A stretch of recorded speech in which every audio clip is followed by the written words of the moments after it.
Тя да светне. Проба.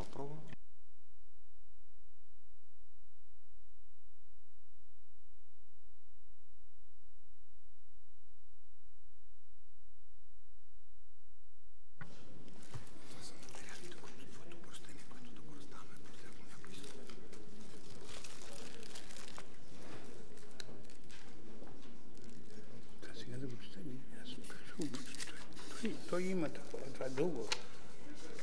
Не да го четеш мисълта ми, ако трябва да се разбавят някакви материали. Добре. Като страничен материал, кабел. Да. Колеги, ще ви помоля за още минутка, да видим дали няма да дойде още някоя закъсняла душа и ще започнем. Предполагам, че знаете каква е темата и какъв е повода да дадем тази пресконференция. В четвъртък, миналата седмица, създадохме Асоциация за защита на длъжника и документите са внесени в съда, за да можем да бъдем регистрирани. Темата е измамите, които съдебни институции, частни съдебни изпълнители, кредитодатели и отказ от прокурорска намеса, която води до тежки измами. И това е темата, за да имате подготовката да задавате адекватни въпроси. Това тук е председателя на асоциацията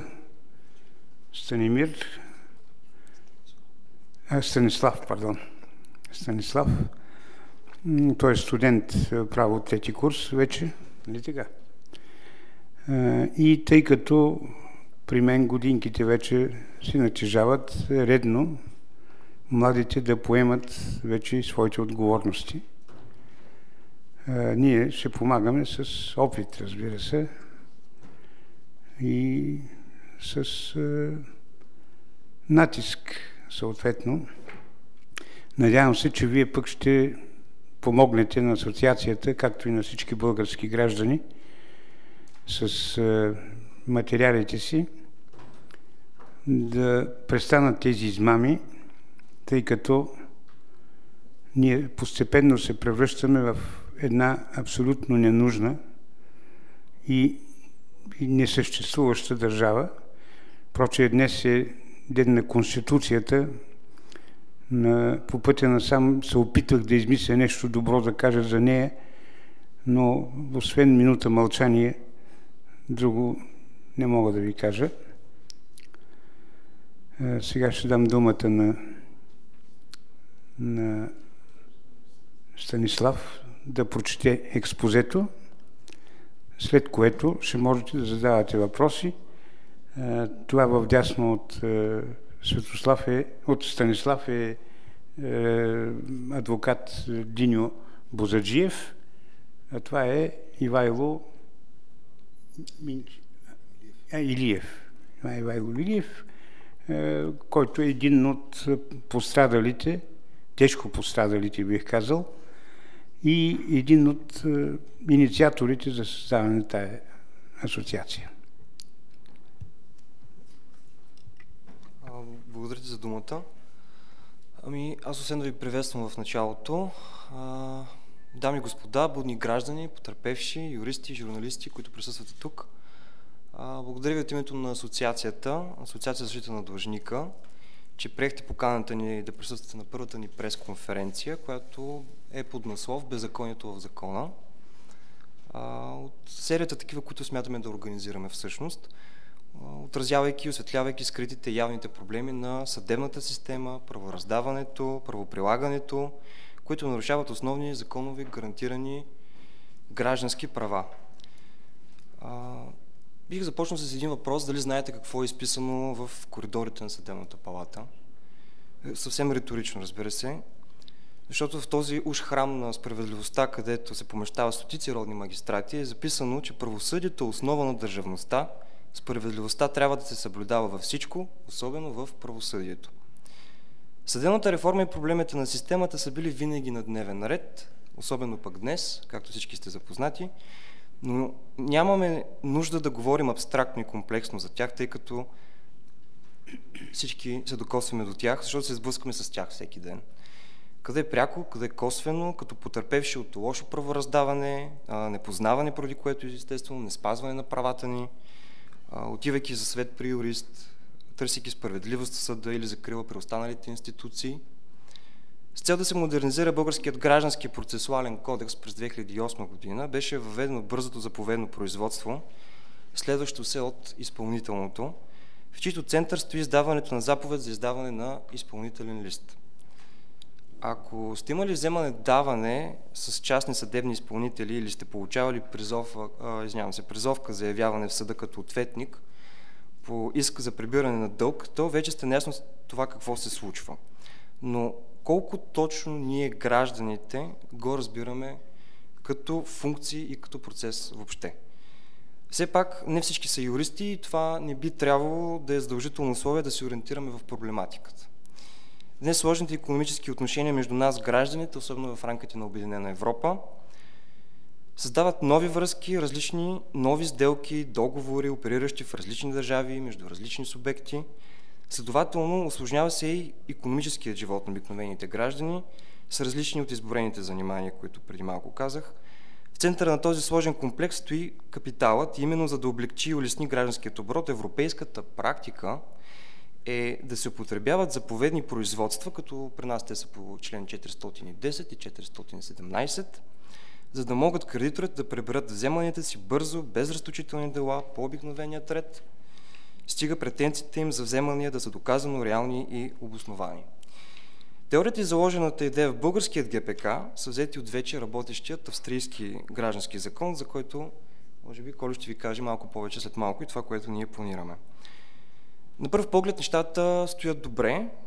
Статистиката сочи, че този похват е предпочитан и всяко второ дело в, например, отделенията на Софийският районен съд са точно този характер, но какво се крие всъщност по-дълбоко като проблематика тук? Тъй като този вид производство е бързо, законодателят е взел предвид въвеждането на форма в него, например заявлението, с което се обръща кредиторът към съда, заповедта, разпорежданията, съобщенията, разписки са формални и разбира се, са всичките спохождащи формалността качества. Изготвят се по одобрени изпускани образци от министра на правосъдието, развалянето на тяхната форма ги обезсилва, защото са неправилни, това ги прави и невалидни, разбира се. Бързо производство обаче не би трябвало да включва спестяването на усилия от страна на съдебните изпълнители, да уведомят и поканят да погасят задължените си длъжниците, едва след което да се премине към принудително изпълнение. Често като казус срещахме в предварителната подготовка на екипа ни следното. В нарушение на закона, частен съдебен изпълнител не уведомява, също както и не връща в съда уведомление, че длъжникът е подканен и в един слънчев ден на вратата на дадено лице, някой гражданин, някой звъни и му съобщава, че е осъден, дължи огромна сума, 2-3 пъти повече от това, което по принцип дължи. Насрочен е опис на имуществото му, запор на сметките му и той има много кратко време до осъществяването на самата продажба на имота му да се опита да намери някакво решение. Което естествено, както казах и по-рано, ситуацията е такава, че дори юрист трудно се ориентира в обстановката, какво стане за един гражданин. Така много хора изгарят. Ред други причини също могат да върнат производството в обикновената дълга и изтощителна процедура на съдопроизводството по исковия ред. Съответно, за да противостоим на порочното практикуване, дори не е прилагане, защото в половината случаи, между другото, точно това се пропуска, не се прилага закона, сме си поставили като задача да защитим правата на длъжниците в Република България, в техните отношения с кредиторите им, да повишим тяхната информираност и да им съдействаме за реализацията на техните права пред държавните органи и други компетентни организации, разбира се, включително предприемайки действия за иницииране на законодателни промени, за оптимизиране на законодателството, регламентиращо всички тези отношения. Ние желаем да защитим българските граждани, бидейки баланса с инициирането на законодателни промени, които да равновесят иначе видното неравноправие между длъжник и кредитор последният от който е силно облагодетелстван. Съблюдавайки изпълнението на закона, да бъдем полюс на несъгласието за всички онези неравнопоставени хиляди български граждани, които се чувстват измамени. Как ще го постигнем, с какво по-конкретно ще се заемем и какво следва за напред като действие от наша страна, ще разберете от колегите и също така съучредителите на асоциацията, които стоят до мен отляво и дясно. Те също ще споделят мнение от така зададената тема от мен и ви благодаря, че ме изслушахте. Благодаря за експозето. Сега ще ви кажа още няколко думи, които да изяснят всъщност нашата асоциация, какво представлява и с какво ще се занимаваме тепърва. Първото нещо е, че ние не се ограничаваме само с един тип измами, а с всички видове измами, които съществуват, тъй като не можем да фаворизираме един вид измами на други, така или иначе измаменият човек си измамен. Дали чест се го измамили, дали водомера го измамил или банката, няма значение, винаги може да се обръща към нас, както и ние ще даваме редовни пресконференции.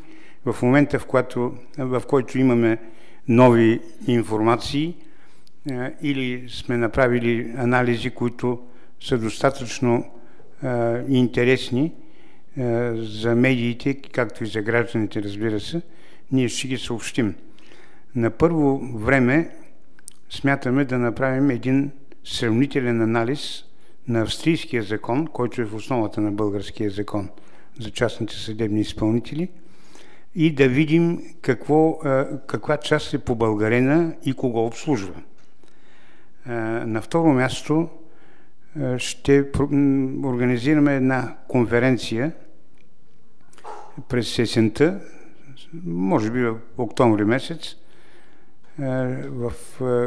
на която ще поканем австрийски юристи, както имаме съгласието на професор Чернев, който се занимава с този тип дела, за да обясним съответно на парламента, на институциите, като омбудсман, Комисия за защита на потребителите и така нататък, да им обясним къде според нас се намира истинския проблем, за да може да се избегнат в бъдеще този тип измами чрез частни съдебни изпълнители, съд и прочие.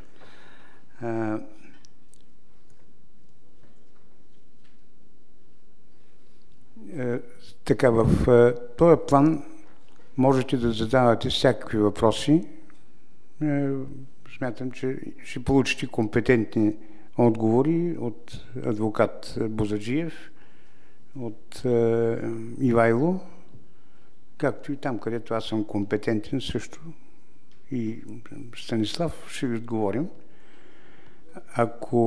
Ако имате някакви ваши проблеми, ще ви моля да не е по време на пресконференцията, за да успеем да отговорим на всички въпроси.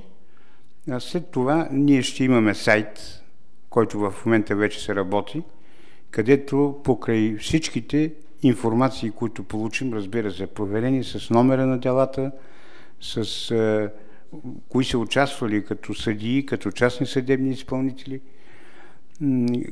за да можем да направим една стена на срама, където ще отбележим имената на тези съдии, на тези частни съдебни изпълнители, както и кредитодатели, които работят активно за тези измами. Така че в този сайт вие ще можете да получите достъп до всякаква информация, включително и такава, която е по закона за достъп до обществена информация, тъй като ние смятаме с едно циркулярно писмо да се обърнем към всички районни съдилища, както и към Министерството на правосъдието, където би трябвало да имат някаква статистика и архив на частните съдебни изпълнители и на техните действия и деяния по-скоро. Така, Моля за въпроси. Представяйте се от коя медия сте. Един момент. Адвокат Бозачиев ще каже няколко приказки. Това, което съвсем накратко искам да допълня това, което каза председателя на асоциацията и Николай Ганчев.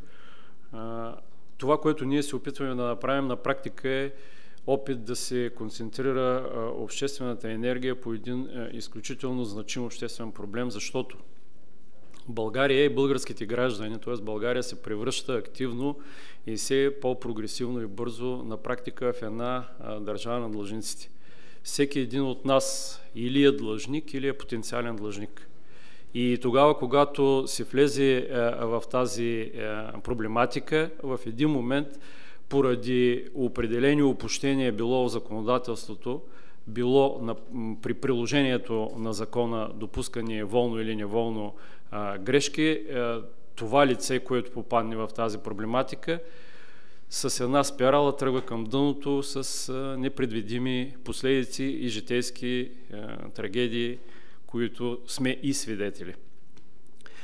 Това, което беше посочено в рамките на 2 изречения, да повторя, значи нашата идея е първо насочена към действия, които да инициират усъвършенстване на законодателството, защото действително Гражданско-процесуалния кодекс, който беше пред 2007 година, с всичките си плюсове, в хода на правоприложението се оказа, че в него има и сериозни пробойни, които, за съжаление, обаче много бавно, много трудно, а в някои случаи все още и няма нагласа на законотворците да променят и усъвършенстват това законодателство.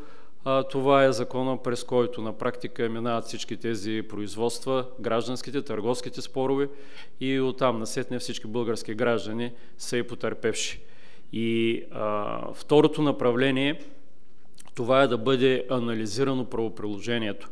Тоест, тогава, когато имаме съответен съдебен акт и в последствие след влизането в сила, вече на фаза на съдебно изпълнение. Дали това ще бъде частен съдебен изпълнител или държавен, тя процедурата е една и съща. Тук се акцентира по отношение на частните съдебни изпълнители, защото и публично известно е, че там проблемите на длъжниците са много по-сериозни и там нещата често пъти върват на ръба на закона при приложението и това движение на ръба на закона не е в интерес на длъжниците. Тоест, двете страни в това правоотношение следва и трябва да бъдат равнопоставени, разбира се, всеки със своите права и задължения. Ние по никакъв случай не заявяваме, нито твърдим, че трябва да бъдат нарушавани правата на кредиторите. Ние виждаме, че има един небалансирано отношение между тези две страни и за това обръщаме внимание и нашата асоциация всъщност е акцентирана по отношение на правата на длъжниците.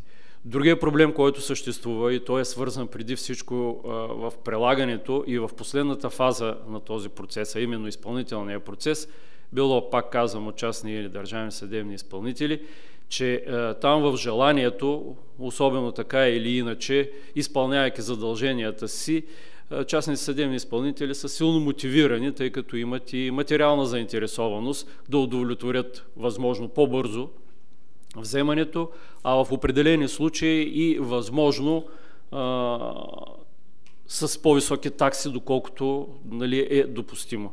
Знаете, че има и разлика в таксите, които се начисляват в държавното и частното съдебно изпълнение. И това е един проблем, който беше зачекнат преди известно време. Тръгна се в някаква насока да бъде коригирано законодателството и всичко в един момент затихна и потъна. Ясно, че бяха ангажирани лобистки интереси, защото няма друго обяснение. И там, където определени такива длъжностни лица, на които им е предоставена една държавна функция, на частните съдебни изпълнители по закон им предоставено извършването на държавна функция. Затова и техните отговорности се равняват с отговорностите на държавните служители. Това не е частна дейност, продажба в плод зеленчук. Тук се засягат лични, съществени права на български граждани, конституционни права. И тогава, когато констатираме, а ние имаме доста такива случаи, които сме установили и което до известна степен ни е мотивирало да предприемем това действие на конкретни лица, които длъжници, по отношение на които са извършени директно престъпление. Директно престъпление. Освен това, което и господин Колев заяви, на обществеността много рядко се изнася информация, макар и за малкото, но налични случаи, в които има заличаване и отписване на частни съдебни изпълнители. А това става след като се извършат съответните проверки от инспектората на Министерството на правосъдието и респективно се ангажира и прокуратурата, доколко вече тя стига до края е вече друг въпрос, който също е елемент от това, което сме заложили в нашата програма, като търсене на отговорност и отговор на въпрос, защо след като бъдат заличени и отписани от регистъра на Камарата на частни съдебни изпълнители определени лица, а това става единствено в случаите, при които са установени драстични нарушения. Драстични нарушения. След това не се образуват съответно наказателни производства или ако се образуват, те тръгват в едно такова темпо, което в крайна сметка може би давността ще изтече, докато приключат. Значи тук вече въпросът опира и доколко и как вече и прокуратурата се изпълнява задълженията, защото ако тези органи се изпълняват задълженията, то проблемите прогресивно ще намалеят. Благодаря на адвокат Бозаджиев. Сега ще помоля съвсем накратко Ивайло Илиев да каже няколко думи и да пристъпим към въпросите. Между другото, тук има едно открито писмо, което е пуснато вече от нас до министъра на правосъдието и до омбудсмана, който колега журналист има желание, може да дойде и да вземе текста на писмото. Благодаря. Колегите са много тактични, все пак спазват някаква етика, докато аз не съм юрист. Вече 6 години ме въртат на всички институти, обръщах се към абсолютно всички, които са натоварени с функциите да контролират и съда, и прокуратурата, и частните съдебни изпълнители. Отговорите, които получих, са на разположение, стига някой да се интересува, ще му ги дам, за да се запознае с тях. Това, което лично установих на гърба си, че това бързо производство е точно толкова бързо, че преди 6 години частен съдебен изпълнител Ренета Милчева ми налага възбрани на всички имоти на дружествата ми с цел да бъдат ликвидирани, насрочва описи и 6 години не извършва опис на имот. Не вдига възбраните. Това е само един от елементите. Същото е при частен съдебен изпълнител Якимов, при Виолета Томова във Видин. Безобразията са абсолютно страхотни. Опитах се да се направя среща във Висшия съдебен съвет, да изслушат проблемите, които ги има и които се налагат от съда. И какво се оказа? Миналата година в брой 50 на Държавен вестник за неграмотни и тъпи съдии-изпълнители дописаха един специален член в член 418. Заповедта се връчва от съдебния изпълнител. Говорим за член 417, скритите производства, които се произнася съда. Копия от съобщението, с което е връчена заповедта, трябва да се изпрати незабавно на районния съд, издал заповедта. Моите проучвания показват, че 95% от случаите в София такива заповеди не се връчват, дори и след като излезе изменението на закона и дописването му, поради една много елементарна причина. А районният съд не издава съобщенията, с които да се връчват книжата и не връчва заповедта, като се оправдава, че това било ангажимент на частния съдебен изпълнител. Точно по тази причина всеки от вас може да се направи сметка колко процента от делата на частните съдебни изпълнители са незаконно образувани, водени и извършвани продажби. Всичкото това нещо всеки един може да го провери от потърпевшите, като отиде при частния съдебен изпълнител или в районния съд и си види, че заповедта му е там. Там ли му е оригинала на заповедта, означава, че всички са играли през прослото. До тук с тактическото изложение на всички тези опити на съда и на прокуратурата да прикрият този срамен факт. Защото всички дела трябва да паднат, поне за тези, които ви казах, а те са в огромната си част такива. Благодаря за вниманието. Очаквам въпроси. Благодаря.